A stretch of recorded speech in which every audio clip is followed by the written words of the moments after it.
Yo mga kabay, ko yung bis ko anak, no? Ito sa so tiwastag paninda kay naglalako na naman ako sa paninda kong puto cheese mga kabay. Ito lang ang hanap buhay ko sa araw-araw mga kabay dahil dalawa kami ng asawa ko na walang trabaho. Ito lang ang binubuhay ko sa aking pamilya mga kabay. Mahirap man ang buhay, pinilit kong bumangon dahil sa mga anak ko. Sila lang ang tanging lakas ko at ang inspirasyon ko sa aking pagtitinda mga kabay.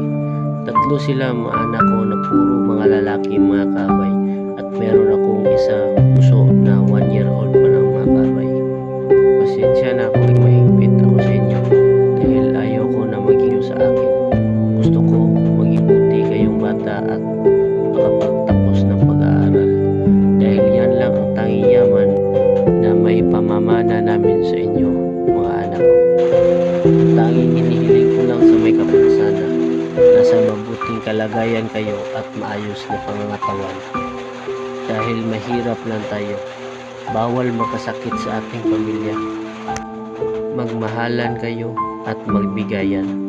Yan lang ang tanging dinadasal namin sa inyo na maging mabuting anak kayo. Sana makapagtapos kayo ng pag-aaral. At hindi ko nahabaan ang storya ng buhay at talambuhay ko. Hanggang dito na lang. Salamat sa mga viewers, followers na nag-share ng video ko. God bless you all.